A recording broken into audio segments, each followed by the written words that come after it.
AI is here and it is going to change things. And over a period of time, it is going to evolve and going to get smarter at writing, drawing, coding, and many other tasks. Hello everyone, this is Nidhi Singh and we are going to talk about artificial intelligence. It's been a while that I'm creating content on ChatGPT which works on artificial intelligence, and a lot of people are asking, Nidhi, we understand that ChatGPT works on artificial intelligence, but what really is artificial intelligence and how does it work? So we are going to talk about artificial intelligence from a marketing context. If you want to know more about ChatGPT, do go and check out my playlist on ChatGPT. Well, I'm no scientist to talk about technicalities of how AI models are built, but I'm going to explain it to you from a layman's understanding. For example, let's say you want to build a robot. AI is actually like a very smart robot. So, first thing first, you will start with what kind of problem we want our robot to solve, whether it is sorting colors or identifying different faces or different plant types. So that will be defining the objective of what really you want your AI model to do. And just like how a small kid needs to learn uh, all these different new things, your robot also needs to learn to identify different colors in order to segregate them. And also, if you are trying to do face recognition, first of all, you need to gather all the information so the robot can identify different faces or different plant types for that matter.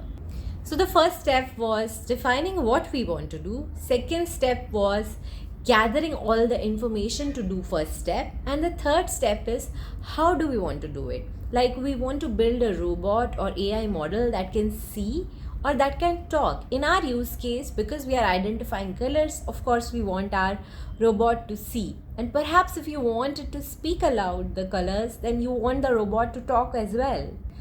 After you have figured out the way you want to do things with your robot, whether see or speak, then you will start training your robot, just how you train a small kid who doesn't know anything. Similarly, your robot or your AI model doesn't know anything. You will start teaching by showing test data, by showing different colors and helping the robot identify that this is yellow color or this is red color or this is green color. And once you have already trained the robot, then you will ask questions, which is called test. So you will test whether your robot is able to do what it is supposed to do.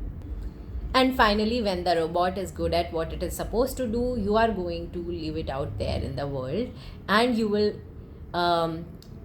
try to perfect it every time it makes a mistake, and it's going to be an ongoing process. But your robot should be functional enough to identify colors on its own.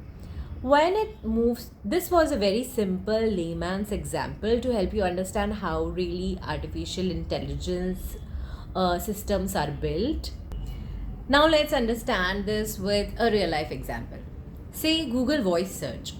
We all have used Google Voice Search at some or the other point in time. What is voice search really?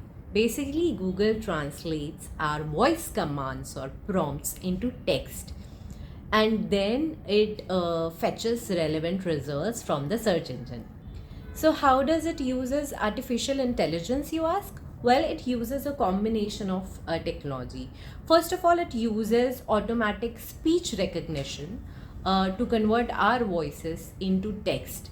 This is done by training the algorithm of automated speech recognition into large data sets of voices, dialects, language, accents, and because of which the system is able to identify what we are really saying, and then it converts into text. The second algorithm which is used is language processing. It's called NLP, natural language processing. It kind of is used to return relevant results for what really we are intending to ask. So, say for example, if we are talking about biryani, a user can ask how to make biryani vis-a-vis where to order biryani from. These two keywords have very separate, different intent, right? And as a robot, it doesn't really know how these intents are different. But natural language processing algorithm helps Google identify the difference between these two intents. One intent is to go and buy on a brand like Swiggy or Zomato, buy biryani. Another intent is to go on a YouTube channel and see how a biryani is made. So you are supposed, or Google is supposed to fetch different results in each case. Now let's see voice search in action. I am taking a use case where I'm asking Google about which is the latest Apple, and Google on its own is figuring out that I'm not talking about Apple fruit but Apple product. And it is fetching me results accordingly. You see, this entire feed is about Apple products, videos, latest news articles, product release page, etc. Now let's ask Google buy Apple near me. Now it could be Apple product as well as Apple fruit, but because of my previous search, Google is able to figure out that I am still talking about Apple product. Now the third search, let's ask about buy fresh apple near me. Now Google is able to figure out, now I am not talking about latest stuff but fresh, so it's about the fruit. Now let's make it a little tricky and ask what are some things to keep in mind while buying Apple.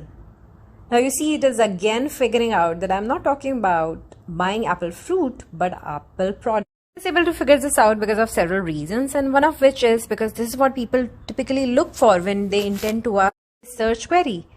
So yeah, we saw that while doing voice search, not even Google identifies my voice, my accent, my dialect. It converts it to text. It actually also reads it out back to me and then understands the intent and then makes relevant search. Machine is doing all this. I mean, how freaking cool is this? Let's take another example of Google. So Google basically uses artificial intelligence when it comes to basically everything.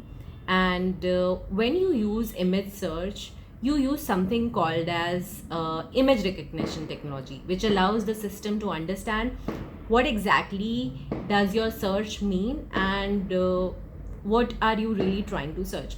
For example, if you are trying to look for images of a cat sitting in room, Google will use its image recognition technology to identify images where a cat is sitting in a room. Again, in order to do so, Google has trained this algorithm on large data sets where, think of our robot example once again, right? The algorithm again is shown different sets of objects, sceneries, visuals, and then is told that if you see this, this is a fruit, this is an apple, this is a mango, this is a cat, this is a dog. And similarly, when the training data set gives all this information to this sophisticated model, next time when it is asked of this information, it is able to identify that this particular thing is this object or the subject. And Google basically has evolved over a period of time. Earlier, Google used to just do searches based on your text query. Now, Google has something called as, in fact, from quite some years, Google has something called as Google Lens, where you basically take a picture, upload it on Google Lens and do image search. And basis feeding an input of image, you will get output of image. And over a period of time, this has become really, really advanced. And Google is able to even optimize your feed basis your searches. For example, if you have clicked a screenshot on Instagram about a fashion brand, and then you do a reverse lookup of image search. So Google will basis your preferences. So if you keep buying from Amazon or Ajio, basis your preferences, it will rank your feed to show you where you will find this particular clothing brand that you looked up on Instagram. Well, these are some examples of Google. Google uses AI in everything that it does. If you want to see how some other brands are doing it, I have created a playlist and I'll just link it right here and in the first comment, where I talk about how Netflix,